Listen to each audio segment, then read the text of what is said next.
Hi friends, എല്ലാവർക്കും online ക്ലാസ്സിലേക്ക് സ്വാഗതം. നമ്മൾ ഡിസ്കസ് ചെയ്യുന്നത് 6ാം ക്ലാസ്സിലെ അടിസ്ഥാന പാഠവലി മാതൃകാ ചോദ്യപേപ്പറാണ്.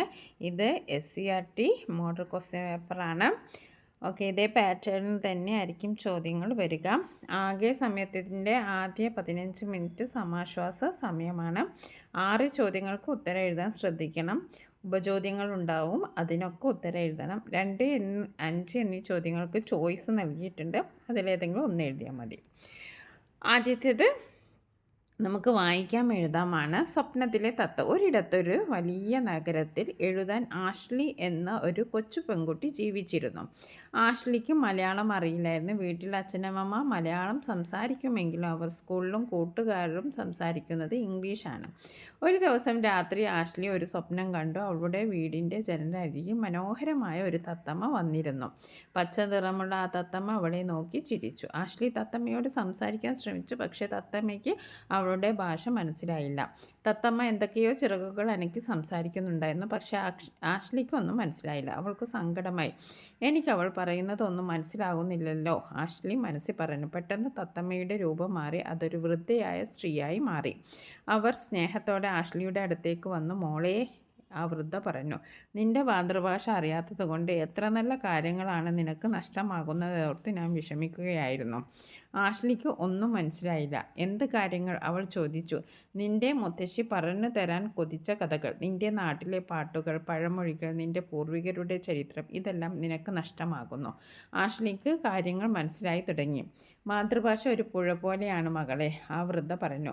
അത് നിന്നെ നിന്റെ പാരമ്പര്യത്തിലേക്കും സംസ്കാരത്തിലേക്കും ബന്ധിപ്പിച്ചിരിക്കുന്നു. ആ പുഴ വറ്റിയാൽ നിന്റെ വേരുകൾ ഉണങ്ങിപ്പോകും. ആഷ്ലി ഉറക്കമുണർന്ന് മാതൃഭാഷ പഠിക്കണമെന്ന നിശ്ചയദാർഢ്യത്തോടെ ആയിരുന്നു. അപ്പോൾ ആദ്യത്തെ ചോദ്യം, ആഷ്ലിയുടെ സവിശേഷത എന്തായിരുന്നു? അപ്പോൾ ഇവിടെ മലയാളം നന്നായി സംസാരിക്കും, മലയാളം എഴുതാൻ അറിയില്ലായിരുന്നു, ഇംഗ്ലീഷ് അറിയില്ലായിരുന്നു, വിവിധ ഭാഷകൾ അറിയില്ലായിരുന്നു. കറക്റ്റ് ആൻസർ നമുക്ക് ഇവിടെ നിന്ന് കാണാം. ആഷ്ലിക്ക് മലയാളം അറിയില്ലായിരുന്നു. അപ്പം ആഷ്ലിക്ക് മലയാളം അറിയില്ലായിരുന്നു എന്ന രണ്ടാമത്തെ ഓപ്ഷനാണ് ശരി. ഇനി തത്തമ്മ ഏത് രൂപത്തിലേക്കാണ് മാറിയത്? സുന്ദരിയായ ഒരു യുവതിയാണോ, കൊച്ചു കുട്ടിയാണോ, വൃദ്ധയായ സ്ത്രീയാണോ, കരുത്തുള്ള യുവതിയാണോ? അപ്പോൾ ശരിയായ ഉത്തരം എന്താണ്? ഓപ്ഷൻ സി ആണല്ലേ. അതായത് അതൊരു വൃദ്ധയായ സ്ത്രീയായി മാറി. ഇവിടെ കണ്ടല്ലോ. ഓക്കെ, മൂന്നാമത്തെ ചോദ്യം, മാതൃഭാഷയുടെ പ്രത്യേകതയായി കഥകൾ ഈ സൂചിപ്പിക്കുന്ന എന്ത്? പാരമ്പര്യത്തിലെയും സംസ്കാരത്തെയും ബന്ധിപ്പിക്കുന്ന ഒരു പുഴയാണ് മാതൃഭാഷ. തത്തമ്മയ്ക്ക് പഠിക്കാൻ കഴിയുന്ന ഭാഷയാണ് മാതൃഭാഷ. സൗന്ദര്യമുള്ള ഭാഷയല്ല മാതൃഭാഷ. വേരുകൾ ഇല്ലാത്ത ഭാഷയാണ് മാതൃഭാഷ. ശരിയായ ഉത്തരം ഏതാണ്? ഫസ്റ്റ് ഓപ്ഷൻ തന്നെയാണല്ലേ. നമ്മളിവിടെ പറഞ്ഞിരിക്കുന്നു എന്താണ് പറഞ്ഞത്? പാരമ്പര്യത്തിലേക്കും സംസ്കാരത്തിലേക്കും ബന്ധിപ്പിച്ചിരിക്കുന്നു എന്ന് പറഞ്ഞിരിക്കുന്നു അല്ലേ. ഇനി അടുത്ത ചോദ്യം, മാതൃഭാഷ ഒരു പുഴ പോലെയാണ് മകളെ, ആ പുഴ വറ്റിയാൽ നീ ഇല്ലാതാവും. പ്രസ്താവനയുടെ പൊരുളെന്ത്?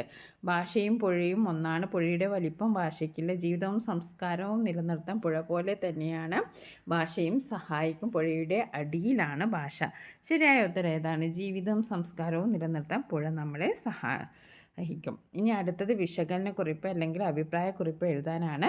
2 ഓപ്ഷൻസ് ഉണ്ട്. ഒന്നെങ്കിൽ നിങ്ങൾക്ക് വിശകലനക്കുറിപ്പ് എഴുതാം, അല്ലെങ്കിൽ അഭിപ്രായക്കുറിപ്പ് എഴുതാം. ഓക്കെ.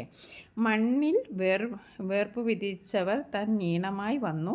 അന്ന് പാടിയ പാട്ടിൽ ഊഞ്ഞാലാടി മലയാളം. കൊഞ്ചലും കുറുമൊഴിയും പോയി കഥകൾ പലതോതി. നെഞ്ചണച്ചൊരു ഗുരു വളർത്തിയ കിളിമകൾ പാടി. ONV കുറുപ്പ്. മലയാള ഭാഷയുടെ വളർച്ചയെക്കുറിച്ചും എഴുത്തച്ഛൻ്റെ കിളിപ്പാട്ട് പ്രസ്ഥാനത്തെക്കുറിച്ചും ഒളപ്പമാർന്ന പഞ്ചവർണ്ണ കിളി എന്ന കവിതയിൽ പറയുന്നുണ്ട്. ONV കുറുപ്പിൻ്റെ മലയാളം എന്ന കവിതയിലെ വരികളിലെ വിശകലനം ചെയ്ത് കുറിപ്പ് തയ്യാറാക്കാനാണ് പറയുന്നത്.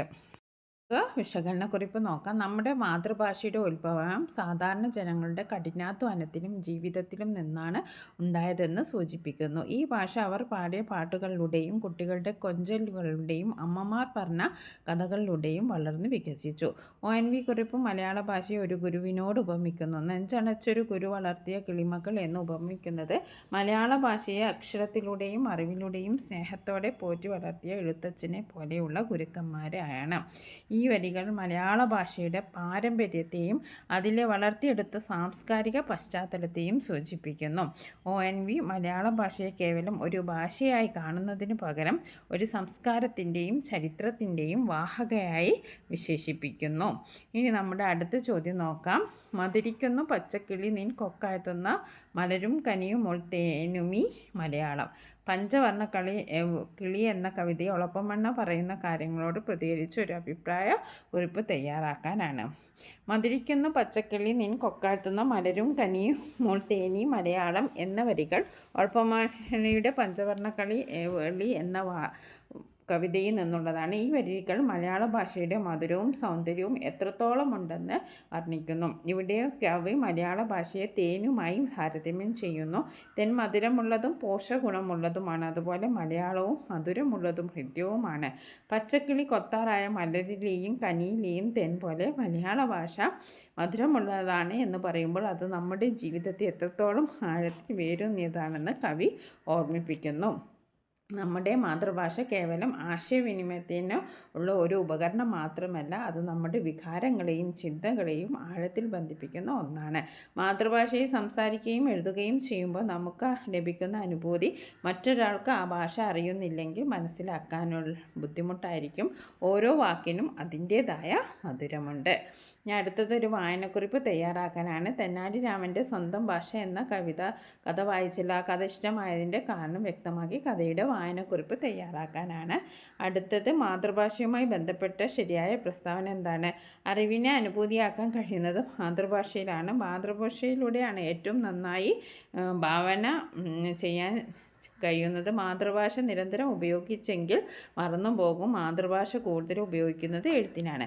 ഇതിൽ 1ഉം 2ഉം ആണ് ശരിയായ ഉത്തരം. അപ്പോൾ ഓപ്ഷൻ എ ആണ് ശരിയായ ഉത്തരം. 1ഉം 2ഉം ശരിയാണ്.